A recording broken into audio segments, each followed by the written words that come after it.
The movie that the world is talking about this week is, of course, Cats. Musical. Have you seen the reviews?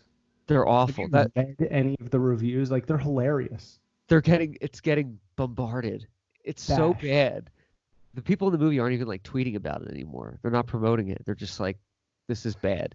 Like Taylor Swift is getting like lynched about her performance. Oh, Which I really? haven't seen it. She could be great. I'm sure her voice sounds I wonderful. haven't heard anything about her. I've just heard that the reviews are bad, but I'm like, why? First of all, the title is called Cats. Most people are dog people. People like to make fun of cats, but I think it takes superior intelligence to bond with a cat, and that's why most people don't like them, because they're average and dogs are stupid. Egyptians like the Cats. Also, too, Cats is a musical that was written by Andrew Lloyd Webber, who did Phantom of the Opera. I mean, it's not like it's a new script. It's the same story. So, like, I don't think it can be that bad. But Like, I don't. what is it about?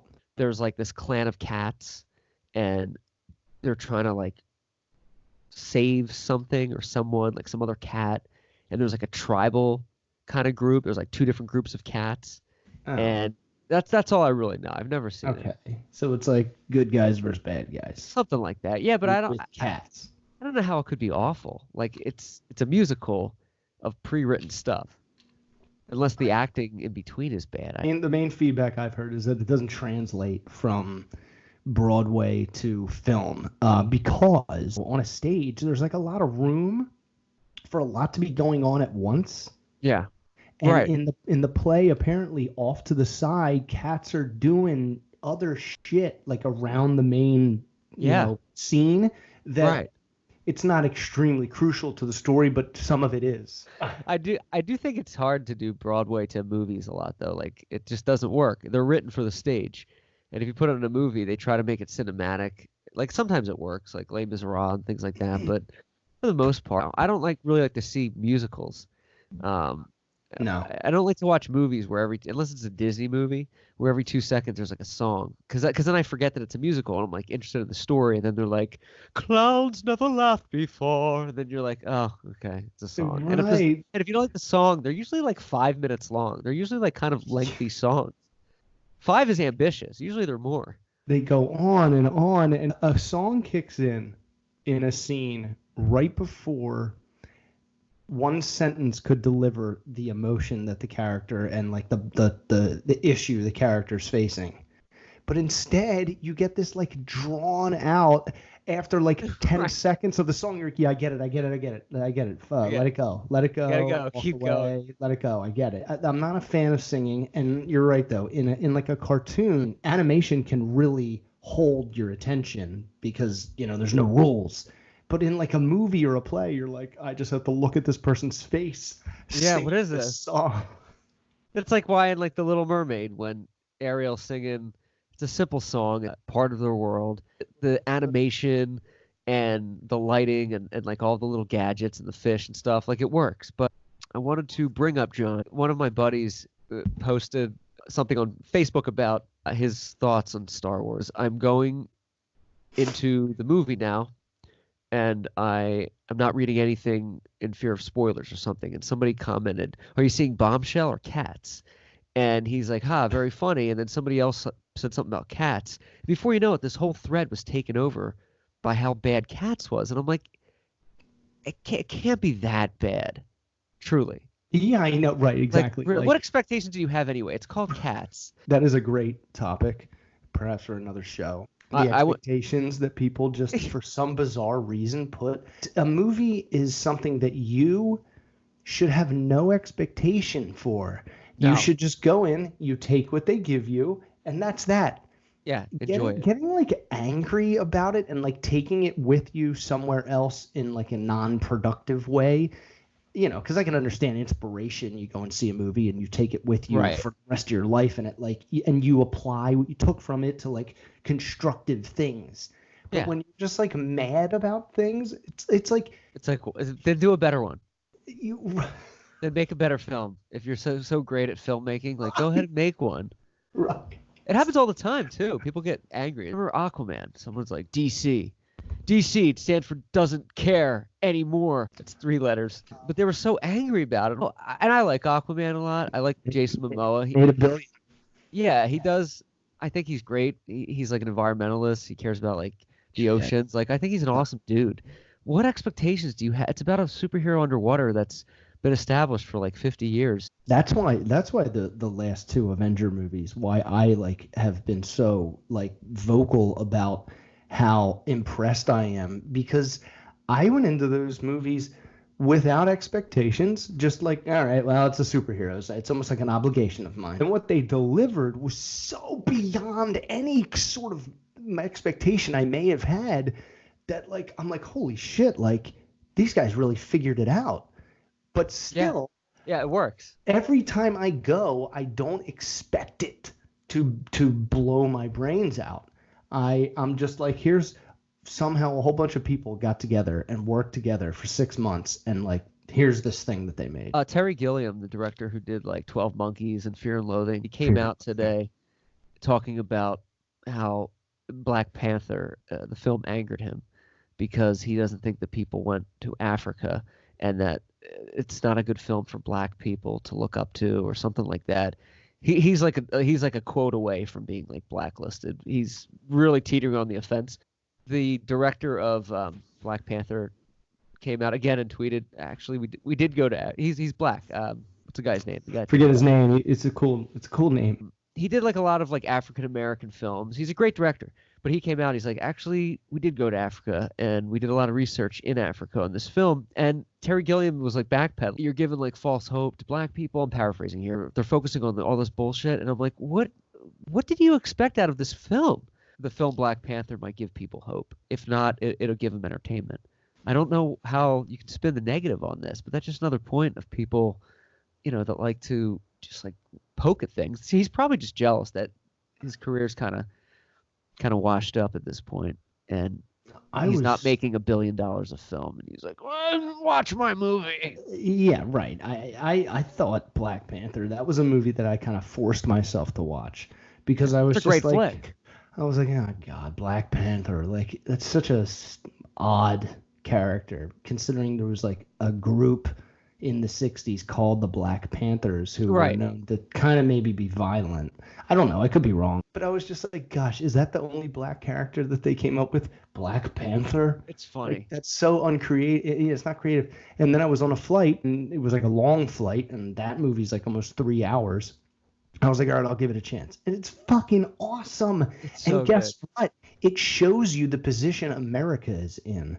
This country that has all this power. Yeah. It's like, oh, should we really just let everyone know and help everyone? Or should we protect what we have? Because fuck, it's kind of hard to help the world. It's an analogy of like American imperialism. We're getting really deep here in the dick cutting edge radio. Like it takes a lot to get me to really bash a movie or like walk out. It would have to be like offensive on a religious level or something like that. Here's what makes me angry with a movie. Look, I'm not a filmmaker, but I know what they're doing. Like I know the steps involved to make a picture that moves and tells a story with sound. A picture. It takes like a year to make something that lasts 2 hours. Like just look at that. You know what I mean? Like you can spend a week on a scene that's a minute. Toy Story, the original, took like 4 years to make because it was so new, and it was literally like 4 years. It was like 1992 they were like recording Tom Hanks's dialogue for a 1995 movie.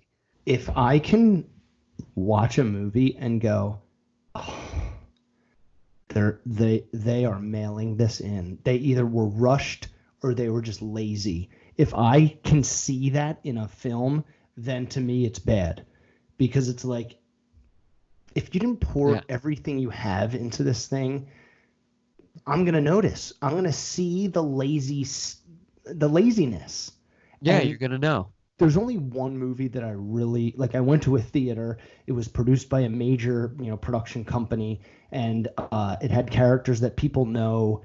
X-Men, Rise of the Phoenix, the last X-Men movie under the Fox property. Dude, not only did every scene seem like they filmed it once, like in one take, the pacing of it had no There was nowhere to settle and attach. It was just like boom, boom, boom, boom, boom, boom, boom, It was and jumbly. and then it ended. And for the Good first point. 40 minutes, of the Rise of Skywalker, that's how I felt, and I was getting really angry. Oh yeah, And then Lando Calrissian shows up, Lando. and I swear it shifts into the craziest movie I've ever seen in my life. And by crazy, I just mean J.J. Abrams had an impossible task.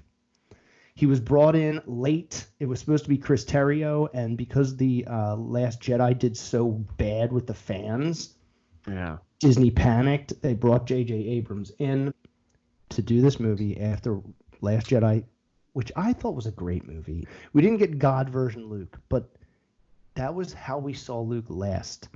You can't be this. You have to change. He has to change. There has to be something different. He can't just be the Luke from Return of the Jedi, Yeah, you right? can't do the same thing. Otherwise, it looks like a nostalgia trip. It'll look I like thought Kingdom of the Crystal Skull. 100%. While I didn't like things that JJ set up that Ryan just killed, he just ended. Like, Yeah. I won't get into the details, but there were storylines set up by J.J. Abrams that Ryan Johnson just squashed, and it was like, oh, you dick. We were supposed to see the culmination of that in the Rise of Skywalker, but you ended it. You like aren't allowing it. So now Abrams has to like rewrite his original idea because when he wrote the first one, he had an outline for how it would all end. Just because he's J.J. Abrams. He just J.J. had Abrams. Yeah, of course. he had to wipe all those away. Carrie Fisher dies. She was supposed to be way more important in this movie, and she dies. And then you hear, well, they actually had this footage from The Force Awakens of Carrie Fisher, and they're going to just reshape the scenes around her to include her in the movie. And they did that. And they did that really well. It worked. But guess what, dude?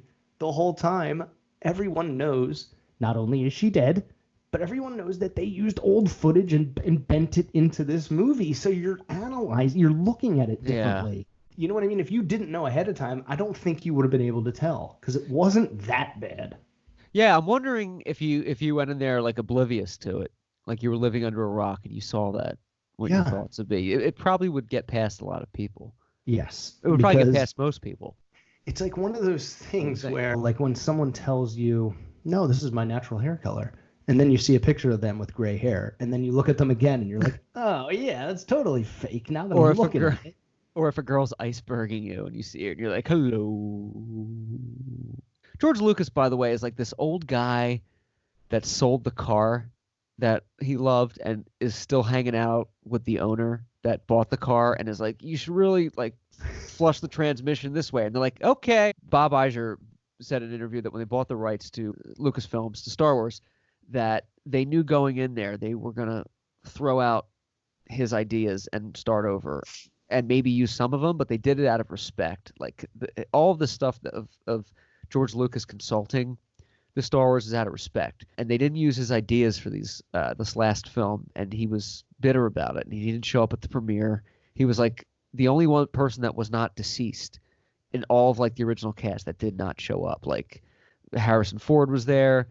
It was like Carrie Fisher, George Lucas, and maybe Alec Guinness and Hayden. And right, they didn't show up. And it's because he's like bitter about this thing. But it's like you sold this film, and I wonder if that guy has buyer's remorse or seller's remorse. He had something in his contract with like a consultant. But that doesn't mean right. I mean that's like a made up word. That's just kind of like, yeah, you can like advise us, but like we're not obliged to take anything that any of your advisement. Right. You know, we don't have to take any of it. Like it's just there. Like we'll listen. Yeah. To it. But yeah, he got $4 billion for it, and yeah, he made a good chunk of change. We all saw the prequels, and we all really didn't like the prequels. So who the fuck knows what George Lucas would have come up with? I mean, the whole Star Wars idea was like he took 4 different genres and smashed them together, bad. Which was awesome. But then in Empire Strikes Back, he didn't write it, and Return of the Jedi, Spielberg was like all over it. So All over it. and then he went and did the prequels, and they were just a show off of special effects. I watched them all last weekend with a fresh pair of eyes, back to back, and it's just amazing how cheesy they get. Like especially in Revenge of the Sith and Attack of the Clones, it's just so bad. So, yeah, Natalie Portman, who I love, I think she's great. Even her acting in there, where she's like, as queen, we must assemble forces. They're like, yes, your majesty. It's so weird that with all the confidence you would have in making these prequels, like I already have my audience coming, you would think the dialogue, he would take so much time on it, because the dialogue in the original trilogy is so good and like not cheesy like ever. It's so weird. It's like not a movie with like catchphrases. It was like a movie that like created catchphrases. The prequels were all just like nothing but generic one-liners. It was like it just proved that like the technology advancement had nothing. It had like really no effect if we don't really care about what they're talking about. Oh, yeah. However, I went back and rewatched the prequels recently, and there are some moments in them that are among the best moments in the whole story. Yeah, the pod race. Especially with Yoda, the pod race.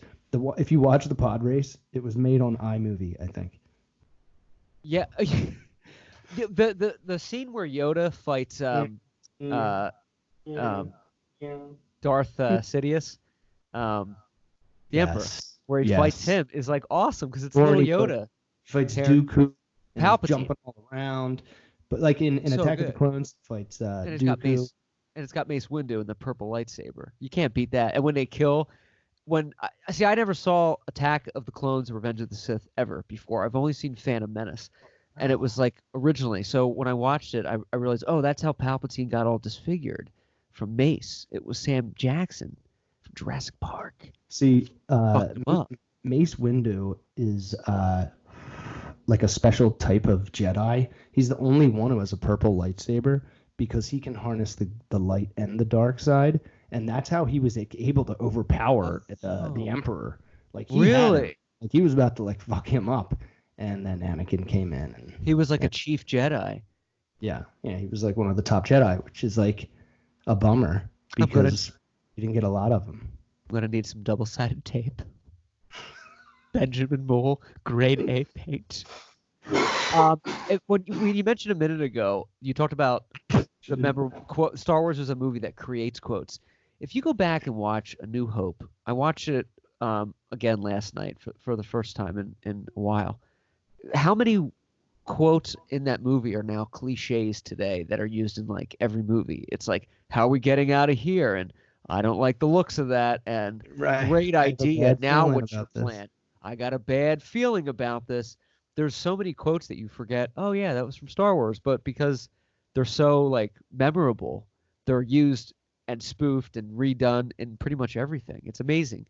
But when we talk about like the prequels, though, I feel like George Lucas got so ambitious and decided to put so much stuff in here to like be like, yo, this is going to be great. He overlooked little things like dialogue and character development. I mean, Hayden Christensen is kind of he's just bad in that where he throws something down and he's just like, but he was my master and everything, and you're like, that's Darth Vader.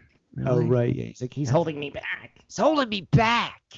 He's holding me back. I think the Phantom Menace should have started off with him as that age, and or like maybe like the first 10 minutes he's the little boy, but then he's that age that he is in Attack of the Clones in the pod race, and he's a teenager then where you can get annoyed by him.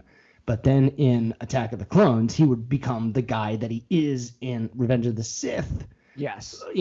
Without becoming the Jedi. Like you prolong him being this awesome Jedi, longer. Yeah. I agree. I think that would be good. There was cool foreshadowing in those movies, though. When he gets like kind of angry at points, and they throw waves of John Williams's Imperial March like theme, layered like slightly. You're like that's That's kind of cool. It's kind of cool when they do that. Um, but yeah, it's funny the direction. But just to the point of George Lucas wanting to consult, J.J. Abrams said in a recent interview that, um, you know, J.J. Abrams, by the way, is very he's very eloquent and Yeah. he's just a stand-up guy in the way he speaks. He's not like, Yeah. well, we threw it out. He goes, we want to learn. The bottom line is, to make a long story short, is they threw out what George Lucas wants to do, the ideas, because they probably weren't good, or the studio didn't think they were good. They did their own thing, but they still met with him out of respect. And J.J. Abrams said in a recent interview, we really wanted to take his ideas and turn them into their own, their own way, and accompany them with what we did in order to make it special and carry on his message and his feeling. And basically, it was a nice way of saying, like, he's a legend. I love this guy. We didn't use his shit because it sucked, but we wanted to, like, incorporate his ideas in different ways. It was like a really nice way of showing respect to the director, to George Lucas. I mean, Right, like I feel like he probably said something like, I don't know, make sure all the guys have green coats. And they were like, no, that's not going to work. But they put little green patches on the shoulder. right? Yeah, Like they used a piece of like what his suggestion was, but just like not the whole, nothing to do with the overall, plot. pretty cool. I wanted to talk about the leaks. Yeah. And anybody watching this right now knows about the leaks, because if you're as big a fan enough to click on this video, then you had to have stumbled upon the leaks, because the leaks is something I wanted nothing to do with. But there are so many channels that were posting about the leaks, and I click on them just not believing them. But then there was this period of time from like August to October when there was all these rumors about reshoots going on, and all the leaked information was like twisted through it. Yes. And all the leaks were true. Yeah. Why did people do that? Every single spoiler. Like, I want to know if Not JJ was so occupied with landing this ship. Yeah. That he for like the first time in his life was like, I don't care. I don't care if we keep this all a secret. Don't say anything in the interviews, but I just can't be this babysitter of information. Also, too, leaking is very dangerous. If you're involved in a major studio and they find that came from you. I mean, even screeners. I borrowed Richard Jewell from somebody. I haven't watched it yet. I'm really excited to see it. You said it was great. A screener from someone, and it was really like, awesome. If you leak this, I'll lose my job. And I was like, I'm not leaking your video. Like, I know. I just have to disclose this. Like, it is so. If a leak ever comes back to somebody in the industry from a film project as big as Star Wars, like, you're done. You're blacklisted. Yeah. You might even face like criminal charges. Like, it's bad. Right. Like, there is this piece of shit on YouTube who all he does is a show about Star Wars leaks. And I can't believe he's still on the air. Like, I can't believe he still has a channel. Can't believe Disney hasn't just like stepped I'm surprised. Like, their big yellow shoe. Surprised the Mouse House didn't like pull that plug. Yeah. So that really sucked, because there were major parts in the movie. There were parts that I didn't know. Like the leaks weren't like word for word the entire 2.5 hour movie, but they did hit major plot points. Not the very, very end, though. Actually, not the last 20 minutes. Okay. And not a part that there was a part where everyone was like, that's how this character goes. And that was the only one that was wrong. And I won't spoil it for you because you haven't seen it. That would be funny if you, in your description of leaking something, leaked it. You're like, it was really weird. Like, watch this clip of the ending of the movie. And I'm like, Johnny, you just leaked it. You're like, I'm making a point. And it's like, but we saw. Tweet us. I'm contradicting a leak. Pretty amazing. But that's just what we get now with spoilers and the internet and the shared information. I just wish people weren't so. Stupid. I don't know what to call them. Like, what are they? They're people that wish they were a part of that action, and are not. So they're like, oh, I'm just gonna leak it. It's like the guy that wasn't invited to the surprise party and finds out and tells the person whose party it's for. It's like, there's a party for you. Why'd you tell me? Because I'm a fucking piece of shit. Right. That's why. I'm terrible. I'm a terrible human being. That's why we're gonna Exactly. do it. All in all, I loved it. It was just insane. It was crazy, and I felt hungover Friday from the movie. Nice. I think I blinked 4 times. I cannot wait to see it again. There are moments that do kind of go like this to The Last Jedi. Oh, hey. Make sure to like and subscribe and leave a comment and hit the notification bell. And if you're finding me for the first time, I do trailer reaction videos, hot take movie reviews, news briefs on anything Marvel, DC, Star Wars. You'll love it. Thanks.